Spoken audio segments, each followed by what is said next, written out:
Hey, good morning, good afternoon. Welcome to the webinar today. We'll get started here in just a few minutes. Plan to get started here at 1 p.m. Eastern Time. We'll give it about another 30 seconds and we'll get started. Once again, thanks for joining in.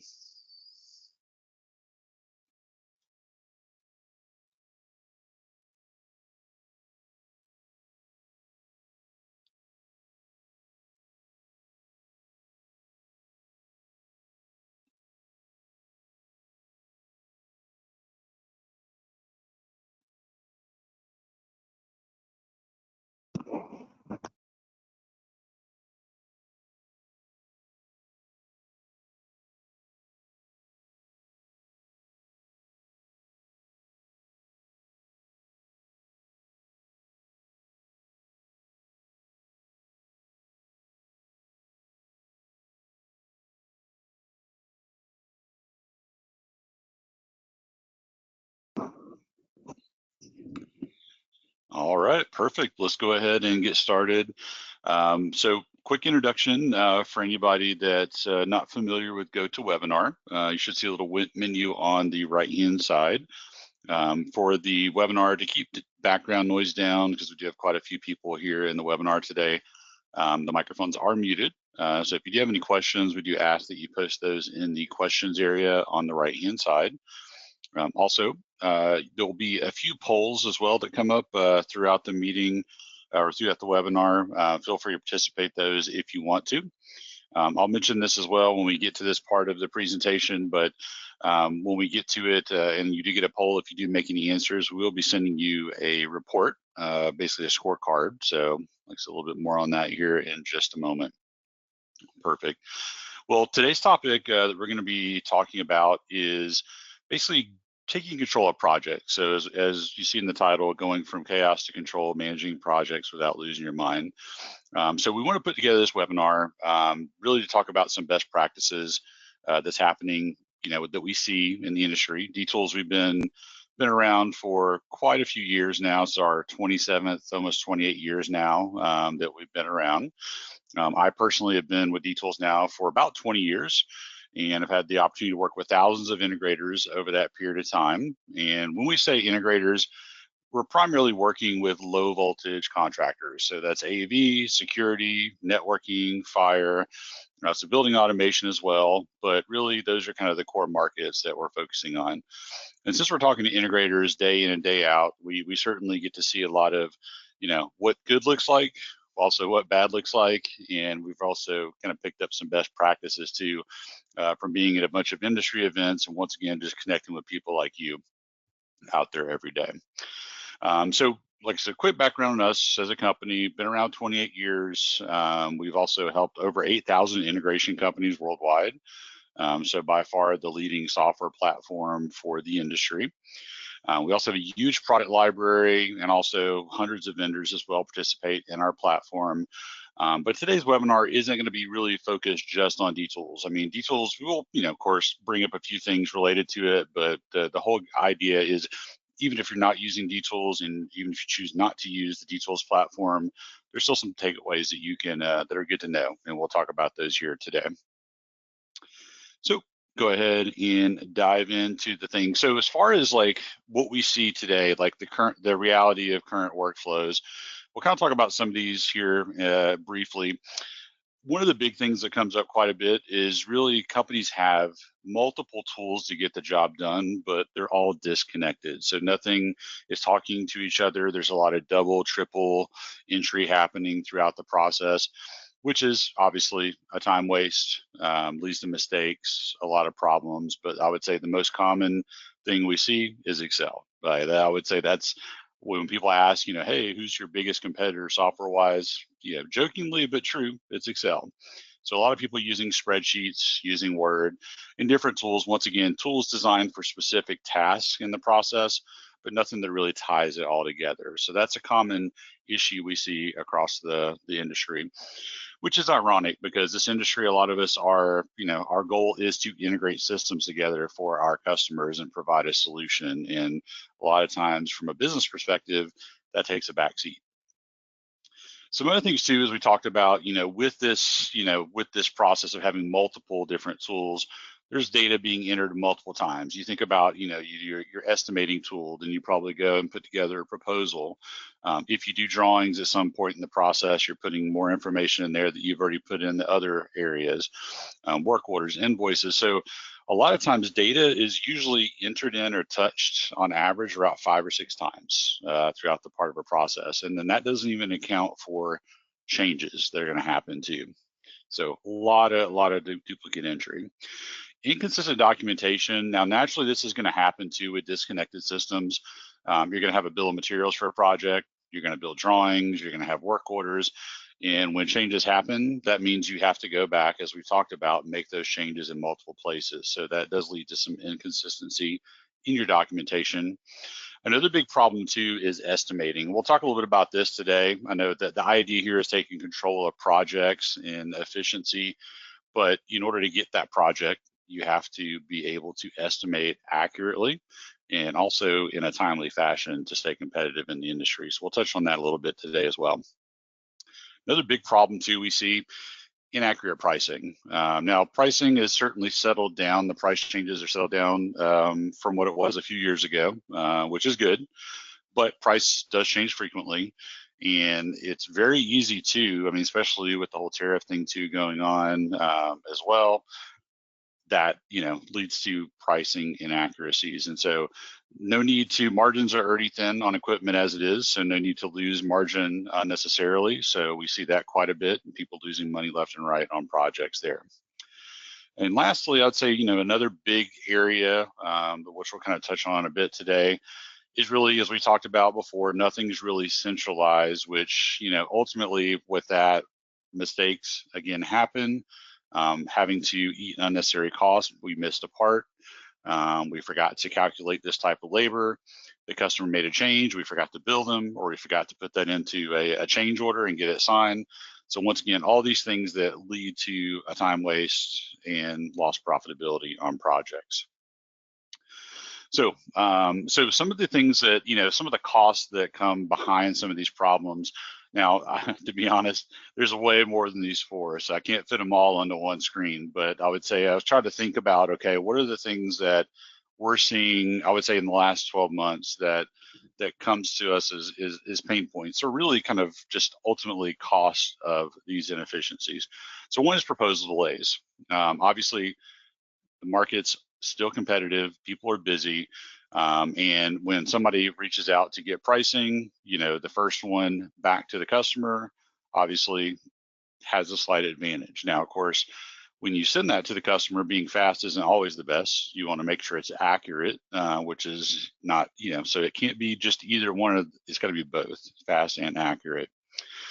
Loss margins. So probably the biggest thing I see across all the people I talk to, and after kind of doing a before and after, is labor underestimation. This is where you should be making a good bit of, really, you make your margin on labor. So as an industry, that's something that we need to be reminded of, and that our skills can't be replaced by, well, a lot of people think they can. You just hire somebody that does it, that can we call them trunk slammers. So, but basically, yeah, you can, our professional skills are important. So labor underestimation is the biggest thing. So I'm not talking about just the labor rate, but just underestimating the time it truly takes, and all the other little things too that eat into cost: travel, prep time, design time. So we'll talk a little about that today. And once again, missed materials, another big thing. And it's usually not the big things, the expensive items, it's the little things that add up: cables, mounts, power supplies, little things here and there that just result in unnecessary internal change orders. Frustrated clients too. Now, this can come from few different factors, but one of the things is just a gap between what was sold and what was delivered. And so there's a few reasons that may happen, which we'll talk a little about today. And from an internal perspective, the teams get burnout. So when you're having to do things 2 or 3 times, you're constantly feeling like you're behind on things and that you're missing things. And that's really not a fault of you. It's just not having the right tools and the right process in place. So, having the right system in place does a few things. So one, as we talked about, allows you to generate those quotes and estimates much faster. So we'll talk about some things that you can do today to help with that. Another benefit of the right system and a right workflow is just having a single source of truth.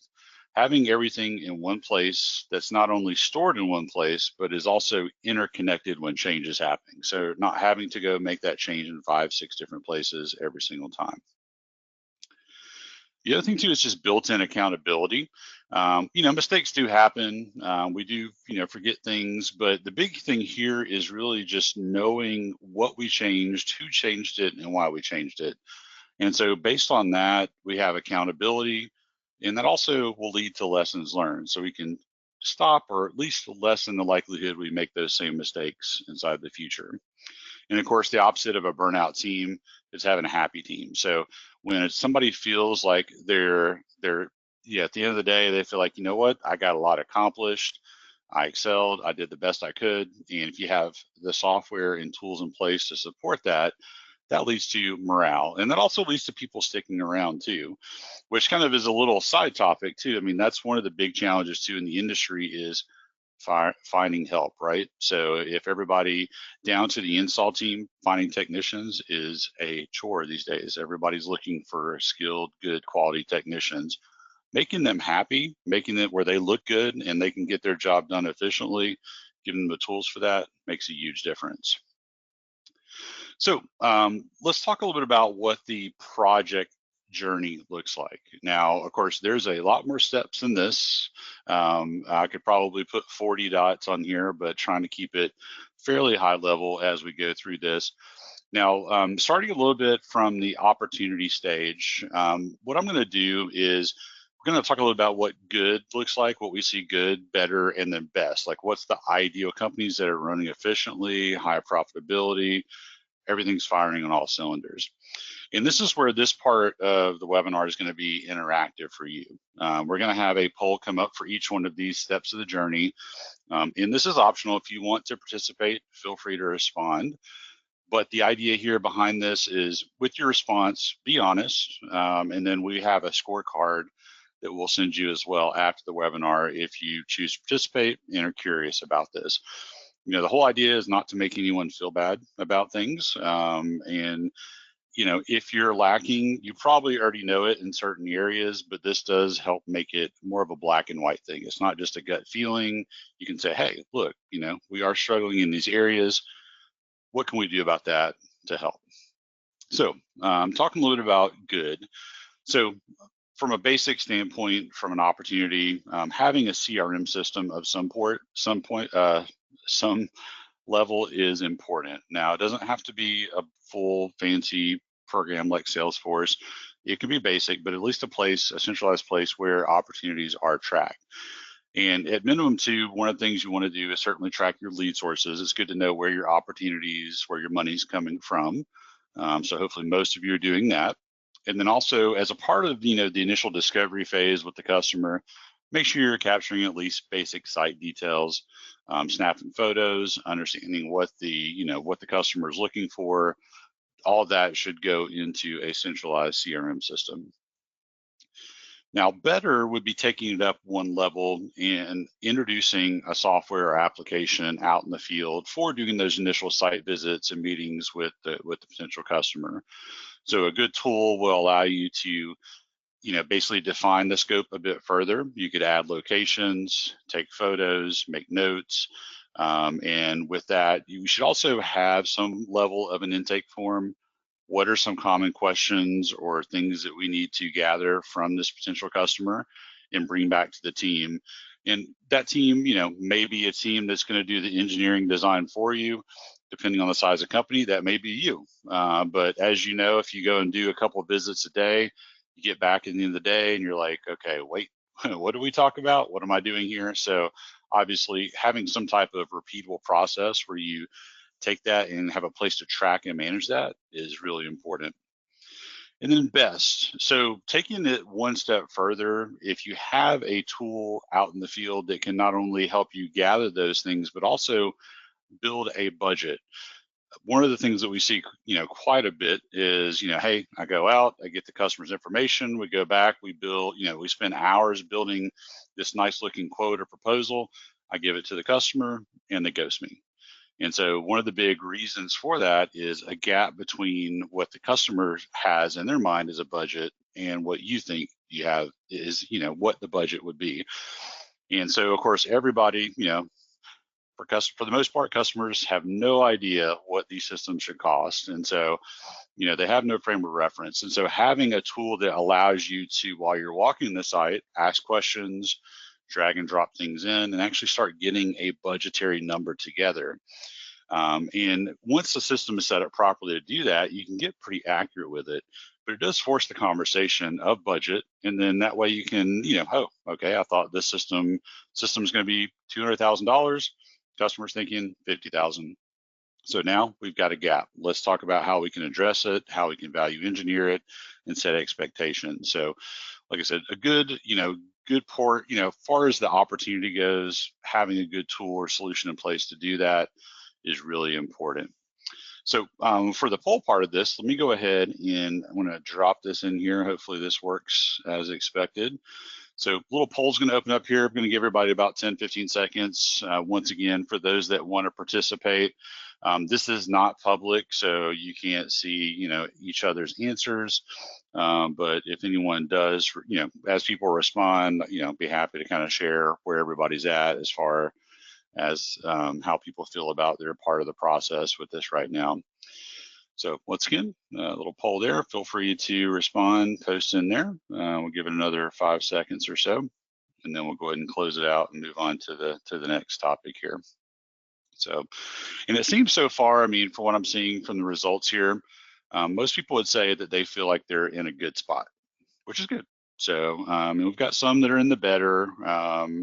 Nobody, has yet say, hey, we're at that best level. So, and that's normal. So like I said, don't feel bad about any of this stuff here. All right, so let's go ahead and hit close on that. Perfect. Thank you for those that participated. So we'll go ahead and move into the next part of the journey, which is really the design and estimation stage. So now we have a potential opportunity, and what good looks like is having a centralized product database of some sort. Now, that may not necessarily be a database. It may just be a folder where all of your price sheets are for your equipment. That's, I would still consider that in a good state. Hopefully not having to go out and, search every single time and log into portals every single time to look it up. Hopefully you have a good place you can store those price sheets for quick reference.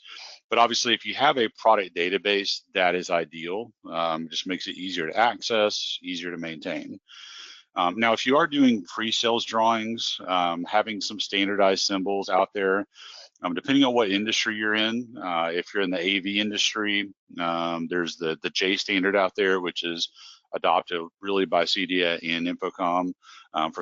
Really for commercial or residential, you've got some drawing standards out there that you can get access to. You also have, if you're on the security side, SIA has some stencils or blocks out there you can use too that are industry standards. NFPA has the fire standards. Even electrical, of course, has their standards too. And NECA, we have all those standards inside of our platform, but a lot of those standards are accessible to you even if you're not using a tool like this. Now, the other big thing too is having, when you want to take it the next level from an estimation standpoint, we talked earlier about labor being consistently underbid or underestimated. And so having labor linked to parts really can be a game changer for a lot of companies. A lot of times people are used to putting together the parts lists, and then based on experience, it may get passed around to a couple people and they put their best guess on it, which is great. There's really no substitute, having it, 10, 20, 30 years of experience trumps a really good software solution, but it is hard to repeat. It's hard to make it a repeatable process. So as your team hires on more people, they don't always have that experience. And there's also, of course, gaps too. Even the best person in this experience can miss things here or there. So one of the things that we found to be quite helpful in this, in making sure you're accounting for all the types of labor, is having labor linked to parts. And that's not just installation time, that's programming, design time, prep time. I mean, there's all kinds of different things that go into it that you may kind of subconsciously know is there, but you're not actually putting it on paper and charging for it. So having that built in as standards does make it repeatable. We all put the same parts in, we all get the same labor to start. And of course, the right tools should also be able to deal with things like labor difficulty factors based on site conditions too. But once again, won't get too deep into that topic. Also packages. Now, some people are a big fan of packages. They use them now.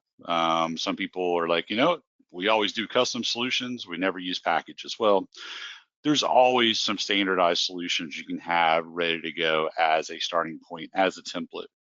Of course, things are going to be changed. You're going to make alterations per customer. And of course, there are some systems that people do sell that are truly 100% custom, unique every time. But for most of us, you can utilize some level of pre-built systems or packages. So using that is a great way to also speed up the process of estimating, and also, once again, accuracy. Another big benefit of that too is just when you start utilizing standardized systems, the install team gets more efficient, they get comfortable with it, and you'll find that you can be more profitable in that area too. Now, a couple other things too that really kind of take you to the next level from an estimation standpoint is having a tool that does automated price feeds. So one of the things that we did, I would say about 6 years ago on the dTool side of things, is started partnering with vendors to do direct price feeds. Fast forward today, we've got hundreds of brands covered under those price feeds from both distributors and manufacturers.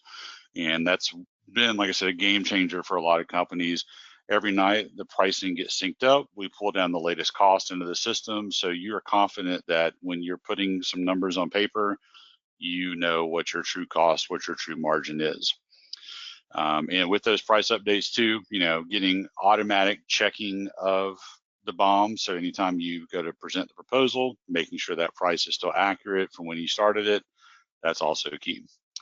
Now, accessories is kind of a term that we have in our system, but really no matter what software or tool you're using for that, accessories are really just what other supplemental items do we need to sell with this? And that's the power supplies, the mounts, the cables, optional labor.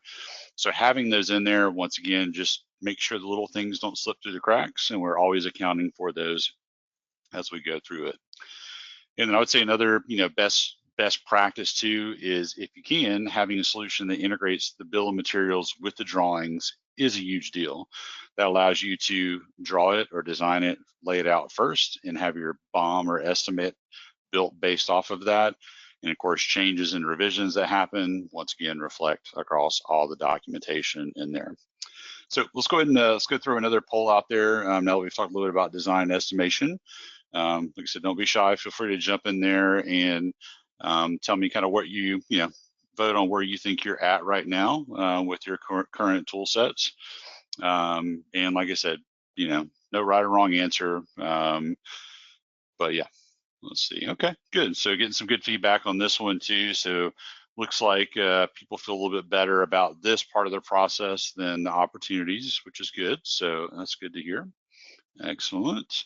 Yeah, like I said, a lot of people feel like they're in that good or better area. So awesome. All right, perfect. I'll give it another 5 seconds here, and then we'll go ahead and close out that portion of it.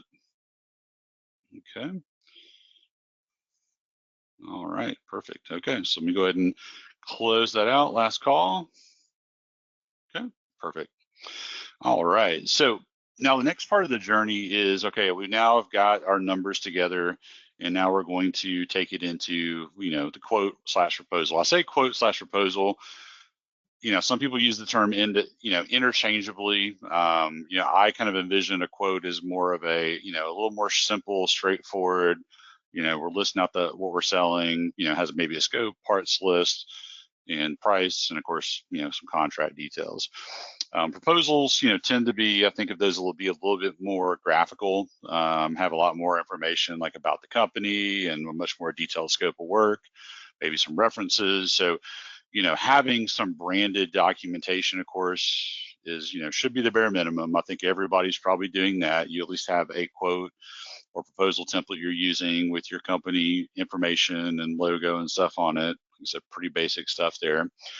Big thing though is make sure you're really diligent on inclusions and exclusions, just to make sure, once again, you're covering yourself on that when it comes to it, and making sure that even if you have a boilerplate exclusions and inclusions, that's great. Just, once again, keep in mind and have that discussion internally, like what project factors will require us to make adjustments to that. Scope of work, every project should have that. I know everybody hates the scope of work part of it, but it is kind of a necessary thing to cover yourself. And once again, a good tool will help you with that, not only help you develop it, but also make sure that's covered. And also version control. You may be sending out different versions of the quotes, different scenarios.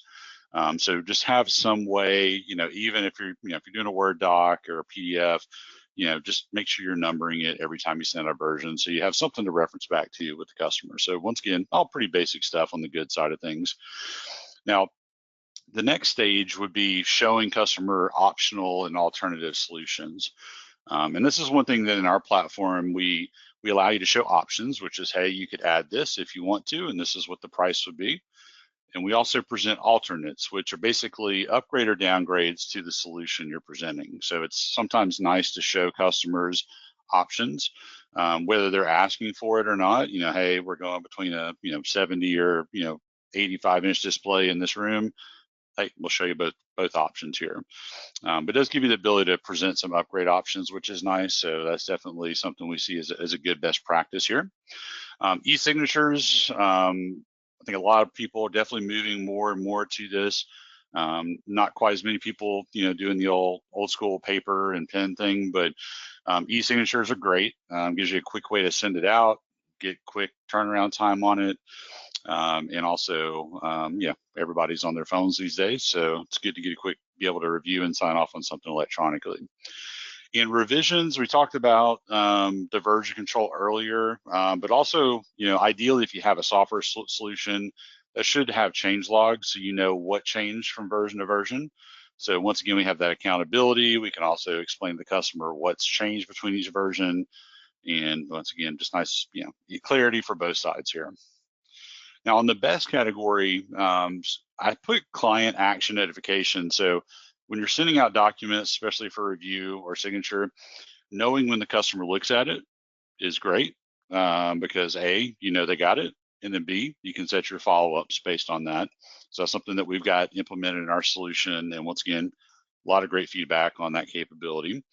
But not just us, there's other tools out there too you can use from Adobe and DocuSign that can do the same thing. So they can also tell you, hey, customer looked at it. So you can base your follow-ups on that. And sometimes too, things go in a spam folder. So it's good to know that, hey, they did get it. So you don't have to wonder about that. Now, we talked about proposals, doing some specific templates per vertical. And so depending on what industry you're in, if it's the commercial side of things, you may be dealing with education, you may be dealing with corporate, government. If you're on the residential side, you may have, your super high-end residential, you may have your standard, your builder stuff.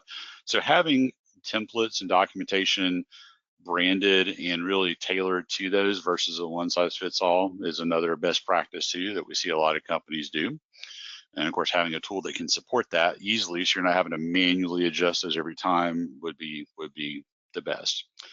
In approval workflows, so depending on the organization, you may, having the process of reviewing stuff before it goes out the door is great, and especially setting thresholds. So if it exceeds a certain dollar value, you may want that threshold to kick in. Maybe not every quote that goes out needs to be reviewed by somebody.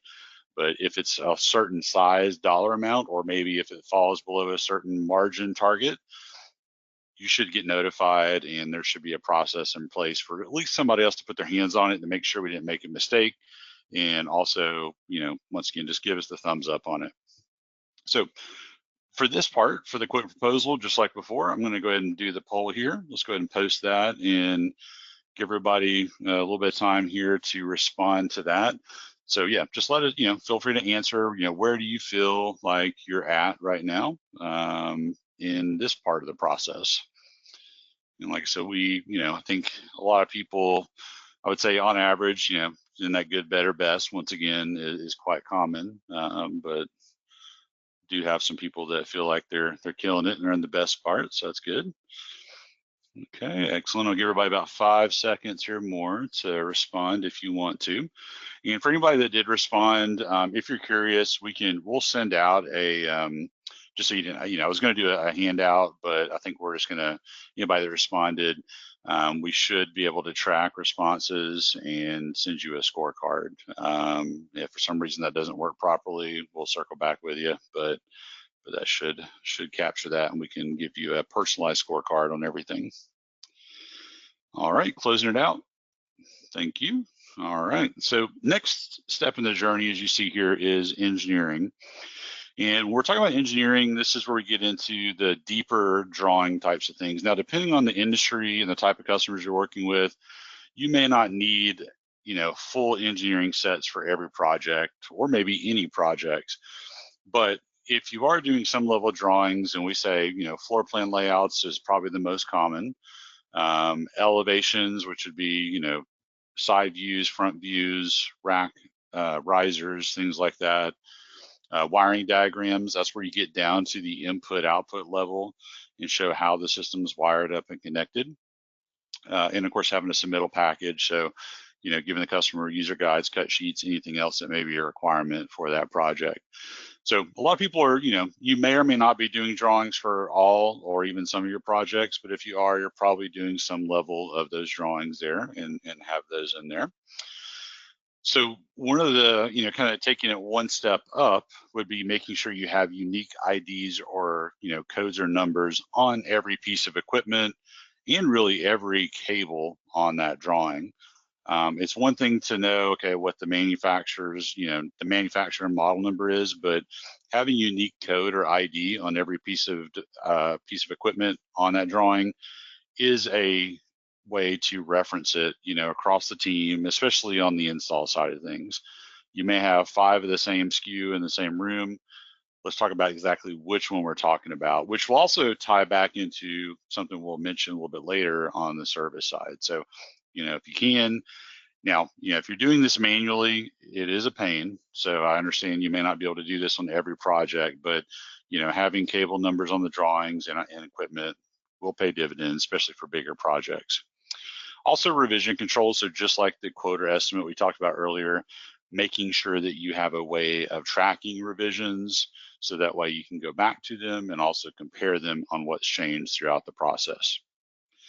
Now, an ideal solution on the best category is going to be having those drawings all data driven. So what that means is the drawings, the bill of materials, the labels, the reporting for out in the field, all of that's interconnected to the same database. So that means I'm not changing it in a bunch of different places. I don't have to worry about things being miscommunicated. Just removes a lot of errors. Just having a single source of truth is an ideal solution. And that's something that I would say the detail side of things, that is something that we do best, is tying the drawings and documentation together. Automated submittals too. This has been another thing too that I haven't seen anybody in the industry solve, but it's something that we rolled out almost 2 years ago. The ability to click a button and it pulls together all the user guides, cut sheets, all the stuff that you may need for the equipment being sold on the project. I talk to people all the time that spend hours, sometimes days doing that. And it is a mind-numbing process. And the frustrating thing is the one you did this week may be very similar to the one you did last week, but you still have to go through and there's always that manual effort. So having something like that can automate it can gain hours, if not days back on some projects in wasted labor, wasted effort. So like I said, that would be, these are some of the things I would say on the engineering side that really some of the people firing all cylinders really have got down and have mastered. So once again, just like before, let's go ahead and throw it out there for the polling part of this. So you should see that pop up here on the screen.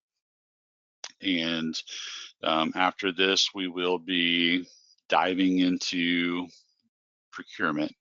Now, the order of some of these stages too may look a little different for you, and they actually will look a little different sometimes depending on the type of project. So I do get that. It's not always a linear thing here, but had to pick an order for it to follow. So we're going to go with that. All right, perfect. So we got some good responses on this. And I would say this is part of the process of, it looks like from the polling that people are so far the least confident, or feel like they have the least grasp on as far as what things that they could be doing well. So it's good feedback. And that's actually another consistency. This is part of the process that a lot of people do need help with. So we'll go ahead and close that poll out here in a couple seconds. Okay, perfect. All right, good deal. So let's go ahead and move on to procurement. We probably won't spend too much time on this one, but it's kind of straightforward. But with this, a centralized place to manage your POs and statuses, whether that's a spreadsheet or just a folder, doesn't have to be super fancy. Having a good place like a master record of all your vendor terms and lead times, which once again, a spreadsheet can be good for that at minimum if you can. Of course, software tool that can do that will be even better. But going into the next stage of a PO request process, so a lot of times people that are building the project or even managing the project may not be actually ordering the equipment. So have the ability to pull together the parts you need to request to be ordered to whoever that person is, if it's not yourself, is really important. And price verification too. So this is once again another thing somebody may be doing manually. Either that or you're sending the P out to the vendor and they're kicking it right back to you because the price doesn't match the current price. But having a tool or software in place that does that verification before you even issue the PO is huge. That's something that we do and we offer. And like I said, that can be a game changer. And also just communicating order statuses to the project management team. So knowing, okay, what's been ordered, what's been received, what's been delivered, and also having expected delivery dates. That's also really important. But also too, on the best side of things, having some automated notification around that is really ideal. Even, letting down to the project managers know, hey, these items have not come in by the date that was promised by the vendor. So that way, if we're going to have got an installation coming up where that's not going to be possible because we're missing stuff, it's good to know that ahead of time so we can make adjustments and still make the best of that day with other things that may be needed to done. Also consolidating POs. So this is another feature thing that we've added. There may be some other tools out there that do this, but being able to go in and select all the jobs that you want to order equipment for that week or that day, and having it consolidate those into individual POs automatically to each vendor. So pulling it all together. And what that can do, instead of having to create a bunch of individual POs to the same vendor, consolidate them. You may save on freight, might even be able to work out a better discount or qualify for a better discount. So having a tool that can do that automatically for you is once again another way to save time and money. And once again, that automated price verification, having a tool that can do that double check without you having to manually look it up, once again, saves time, avoids headaches as well. So once again, that's just some of the things on the procurement side, some things that we see out there. And let's go ahead and hit launch on that. So we'll go ahead and post that, give everybody a chance to do that. Now, depending on your role, you may not know kind of where you fall company-wise. You may have, probably have some type of gut feeling on that, but feel free to post there and give everybody here about 5-8 seconds to respond to this one. Okay, everybody's feeling good. Everybody's in that good or better kind of range right now, which is good. All right, perfect. Okay, I'll give it 3 seconds. All right, perfect. Let's go ahead and close that out. Okay, perfect. So now let's go ahead and slide into the next topic here. So we'll get into scheduling. So when it comes to scheduling, having a centralized calendar for all your resources, I think it's almost impossible these days to do scheduling without an electronic calendar of some sort. Obviously, Outlook and Google Calendar is probably the most common that we see out there, where you may have a dedicated scheduling tool.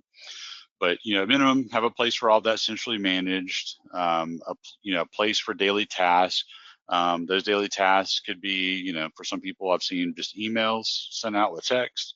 Sometimes it's a PDF or a document that they either view electronically or they print. And then also time tracking too. And I say electronic time tracking, basically being able to capture time spent out on the field. So those are all kind of like, what a good process looks like, having those things.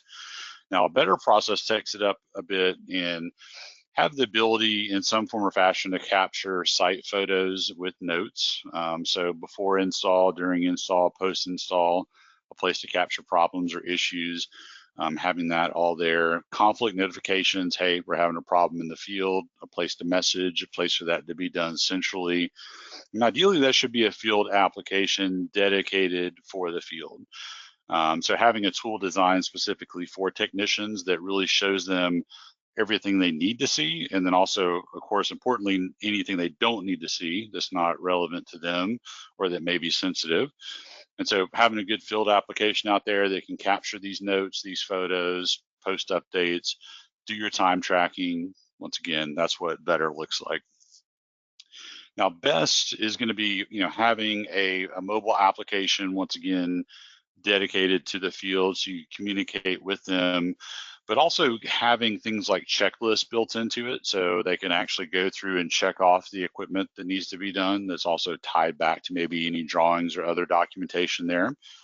Also being able to, with this scheduling, that the field team can pull that up on their phone, see their calendar, see their schedule, and make adjustments. And also, things like email, daily email, reminders or recaps, also having that automated, huge deal as well.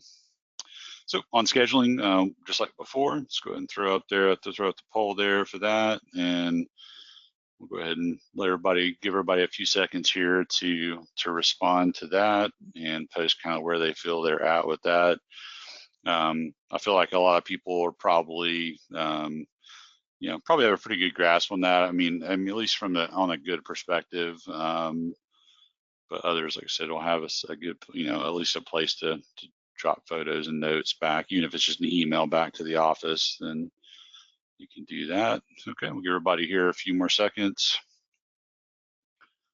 Okay, perfect. All right, so we'll go ahead and close that out. All right, good. So, all right, let's go ahead and slide into the next topic here. So what we're going to be getting into is project management. So on the project manager side, what a good process has is a project dashboard of some sort with statuses. Once again, this could just be an Excel spreadsheet with some color coding, things like that. Like I said, that's okay, as long as that's something that everybody that needs to touch the project can access or view. Having task management, so not just putting something on the schedule, but also dictating, okay, what needs to be installed and any notes, and also passing on any site information like, serial number, or not serial number, Wi-Fi password, building your gate codes, having that captured and being able to track that would be good. Once again, electronic time tracking, and also a process for dealing with field change orders. So, fact of life, changes are going to happen out in the field. There does need to be a process in place on how to handle that. And like I said, that may, for right now, maybe a text or email back to the office, but we need to at least have that process documented. Now, from a better standpoint would be building Gantt charts. And so Gantt charts can be used to really kind of lay out everything, and also even set up dependencies and just kind of visualize that, things that you can't really see on a calendar, something a little bit longer term. And Gantt charts are good for internal. It's also good for communicating with other contractors or the customer. And this may even be a requirement that some of your customers may have. And so having a tool that integrates that Gantt chart into the system that you're using for estimating and designing is really great. Also real-time job costing. So, with the proper tool, with the software tool, as you're tracking those actual times out in the field, that posting back to the job and actually seeing clearly where we're at. What did we estimate? Where are we at actuals? Are we running over on certain things? So just having some of those insights there.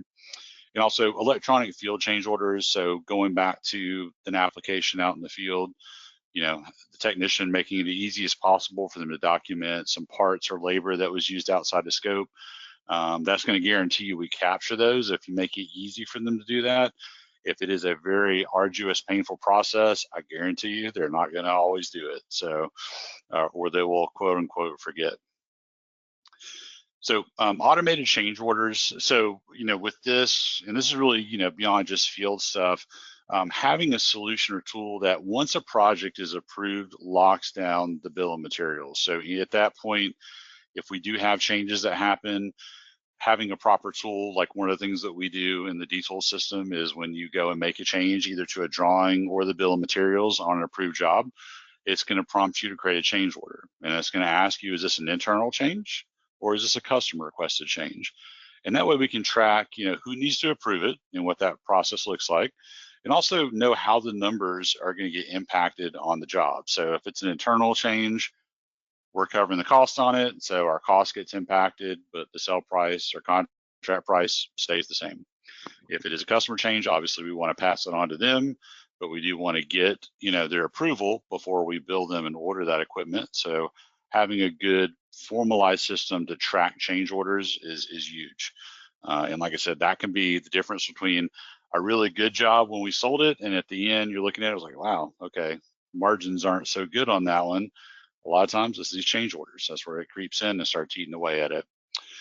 So tracking actual labor, so beyond just time tracking, getting a little bit more detailed on what's travel time, what's install time, what's shop time, training time. So having a place to capture all those and see, how the team is utilizing their actual time day to day. And then also, once again, automated field change orders track. So having an easy way for them to communicate those change orders back to the field, which in our system prompts the PM or the project manager to, hey, there's been a field change. Let's decide if that's an internal change or a customer requested change inside of here.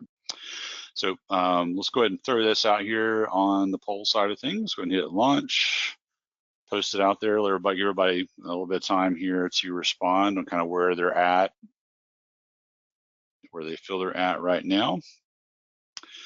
And like I said, a lot of people are going to be, in that probably good, better, so maybe even best. But yeah, I think for the most part, what I'm seeing so far response-wise, everybody's kind of in that good stage. So that's good. All right, perfect. We'll give it a few more seconds here, and we'll go ahead and close out that one. Okay, 3, 2, 1. All right, perfect. Okay. So let's go ahead and move on to next one, which is the installation stage. So what that looks like, we kind of mentioned this earlier, but having daily task sheets, daily time sheets, wire schedules, so documenting wire runs, where they're going from, going to, is a good best practice. Now, kind of taking it to the next step on the installation stage, having a way of confirming any asset details that you may have tracked, and that's assuming you are tracking them on some or all projects. But that's basically just could just be a printed spreadsheet, has serial numbers, MAC, and IP addresses. Of course, if you're using a tool that captures that during the ordering and receiving part of things, they can view that on their mobile application. Automated wire labels. So and this is something we do as well, which I think is really cool. And this is probably one of those little small features that I see have one of the biggest impacts. Is just having a system that automatically creates your wire numbers and your wire labels. So you can just upload them to a printer. Somebody's not punching them out. You're not handwriting labels, and you are labeling consistently. And when you go out to the field to service that system later, you know exactly what the cable is and where it goes. And also providing red lines. So red lines, just for anybody that's not familiar with that term, just field changes, hey, we've moved this here. So basically just kind of marking it up, scribbling it up, whatever you need to on the drawings, just so that comes back so we can update the as-built drawings inside the system. Now, best is going to be the ability to kind of not only confirm this, but also capture this information. So if we didn't scan the serial number, we didn't scan in the MAC address, that can be, if that was missed, having a mobile tool where the technician can just quickly enter that in or put that in is awesome. Also, IP addresses. A lot of times this stuff may not have IP address until it's put on the network. And so once again, that's a field thing. So having the ability to add that and that gets updated, that all posts back here. And then also e-signatures on all field change orders. So when there is a change, specifically if it's a change that the customer needs to pay for, let's get a signature confirmation on that. So not just a signature, but also a name, because sometimes those signatures are most of the time they're not legible. So having a tool that will allow you to do that, capture it, this is what you're agreeing to, this is the estimated price, they sign off on it. Makes life a lot easier when we go to send them a bill later, when we have that in there from an accountability standpoint. So let's go ahead and hop in here. Let's go ahead and post this here for the poll on that one, for the installation side of things. So feel free to take a moment there to jump in on that and participate. It's good. And so we've got a couple more things here on the timeline, or the project journey, I should say. So good. Okay. And once again, everybody's in that good, better, good and better range, which is good to see. All right, perfect. We'll give it a few seconds here. All right, go ahead and close it out. Okay, perfect. All right, so next thing is service. So talking a little bit about service. So one is selling service agreements. Now, depending on what industry you're in, if you're in security, you've probably been doing some level of monitoring and or service agreements already. AV is a little newer to it. I know if you've been to any conferences the last 5 years, that's been hammered into you. Hey, you've got to sell service plans, sell agreements, which totally agree. Recurring revenue is amazing from a business perspective.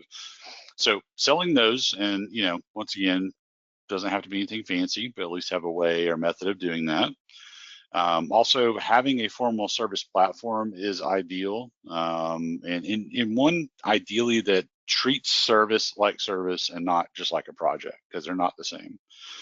And also tracking service history, at least a place where you can go back and see your service history. Like I said, that's all what a good process looks like. Now, with a better system, the customer can actually initiate the service requests, and also with that, provide customer notifications like, hey, we got your service request, here's your service order number, and also any other updates too can be communicated to the customer, as well as notifications internally too. That could be, hey, the service ticket was open and it's not closed out, so it's overdue. So having all of that tracked in one place is great. And also too, from a service perspective, if you are offering service plans, actually tracking your actual hours against that. So at the end of the day, knowing if it was profitable or not. Especially if this is something that you're newer at the last year or two. Sometimes you may just be selling a bucket of hours and kind of hoping and praying that that actually comes out to be profitable in the end. Sometimes it does, sometimes it doesn't. But this does give you some lessons learned on, okay, what do we miss? How do we make that calculation or that number better so that we're not losing money, we're actually profitable on those service plans. And also an ideal tool will later reference the site assets. So what I mean by that is being able to go back and quickly search, hey, what does that customer have on that site? When was it installed? Is it under warranty? What's the serial number? Having that all captured in one spot is great. It makes life a lot easier on the service side and can avoid a lot of running around trying to sort out like what's what. So we're gonna go ahead and launch here on that. And just like before, we'll give everybody a little bit of time here to post, kind of, respond where you're at on this part of the process here. So we'll give everybody about 10 more seconds here to respond to that. And so far from the responses I've seen, it's seems like most people feel like they're in the not good to good area. So this is a weaker point, I would say, it looks like for a lot of folks here. Okay. Which is, once again, everything that's happening here as far as the responses go pretty much aligns with what we're seeing day to day. So that's consistency there. All right, let's go ahead and close that one out. All right, perfect. Okay, so last thing we're going to talk about in the journey here is just talking about analysis. So job's done, everything's booked, everything's paid. Doing a project closeout meeting, should be doing this. You may not be able to do this for every project. I mean, it makes sense to do that for all of them, but any of your medium to larger projects, just sitting down once a week, talking about those that have wrapped up and talk about your actuals versus estimated, assuming you can capture that effectively. And also just, lessons learned, what worked, what didn't work, and then talk about how we can improve on that the next time we have a job like that. So, an ideal scenario is having some level of business analytics. So a good software tool should show you some analytics from the sales side of things, average profitability, what customers are, what customers are the best customers for you, which salesperson, we've got different multiple salespeople, who's the most profitable, but also, customers or what projects are profitable too. I mean, a lot of times I'm talking to a lot of people these days that are having to turn down projects because they don't have the bandwidth to do them. And so it's, deciding, what project types are the most profitable for us is really key. And then you've also got the best is AI insights and predictive analytics. So really, and this is a newer thing. So I will say that this is not something that we've mastered quite yet. This is something that we are working towards. But taking all this data and actually providing you some insights and also giving you, some feedback based on trends and things. So like I said, this is something that is, still newer as AI is kind of coming out here the last couple of years, but once again, I think a lot of good things are going to be coming here over the next 12 months, especially with our team. We'll be working on that.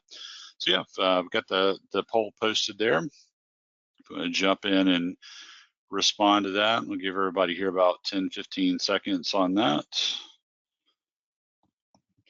Like I said, this is part of the process too that, for a lot of people, this isn't even a part of the process. It just happens every once in a while. Usually you'll have a meeting when something goes really bad, and but you should be having meetings when things go really well too, because like I said, you can learn just as much from the good ones than the bad ones. So just really communicating and getting on the same page about this is really important.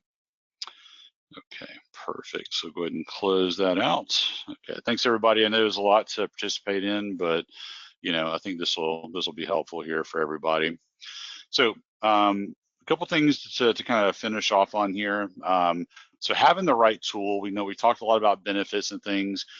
This is what we see, from an ROI perspective with our tool is probably very similar with some other industry specific applications. One thing I just, encourage you to do if you are at some point looking for a software solution, make sure it's designed for your industry. If you've ever used something that isn't, it's a whole trying to fit a square peg in a round hole thing doesn't work. So you can try to do workarounds, try to make things fit, but having something purpose built and is constantly being innovated and evolving for the industry is big. So, after you get through that first year, getting into that third year, it's not uncommon to see an 8 to 10 times return on your investment year over year, and sometimes even higher than that. But like I said, it's a good software tool once properly implemented is always going to pay way more. It's going to reward you way more than it costs. So path to improvements. So if today hit home or resonates with you, and if there's anything that you think that we might be able to help out with, we're happy to do that. This talks a little bit about the process here. Initial consultation. So if you'd like to meet with us to chat further to see if one of our D-Tools products is a good fit for you, we're happy to schedule a call to do that, which I'll have some information on that shortly. And then won't get into all these details, but if it ends up being a fit, there is a whole process for getting everything installed, getting you migrated, getting everybody trained up, and of course, providing ongoing support.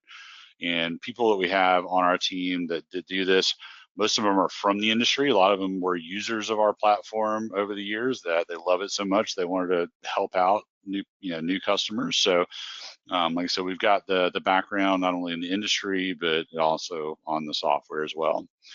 So if you'd like to schedule a personal demonstration to actually get into the software and get into the meat of it, there's a QR code here on the screen. If you scan that with your mobile device, that'll take you to our site where you can fill it out to schedule a demonstration with us. We do have two different platforms. One's called D-Tools Cloud and one is called D-Tools SI. If you're not sure which one you want to see a demonstration of, we can reach out to you and explain the differences between the two. But yeah, you feel free to schedule a personal demo if you'd like to see more of the application. And hopefully this was helpful for you today. The whole idea behind this was just to share some best practices based on what we see day to day. And like I said, a lot of this stuff isn't just software related, it's process related. And our goal at the end of the day is to help everybody in the industry, be better, or incrementally improve whatever that may look like for you. So if we can be of help or be of service to you, just let us know. That's my contact details there, and that QR code on the screen, that goes to my LinkedIn. So if you use LinkedIn and want to get connected there, or want to post any questions there, feel free to do that. Otherwise, you can always give me a call or shoot me an email. And if I'm not the right person, I'll get you in contact with the right person on our team. So, all right, almost exactly to the hour, so nailed it. So, all right, appreciate everybody's time today. Hopefully that was helpful, and we'll look forward to speaking with you soon if we can be of assistance. All right, have a good rest of your day. Take care.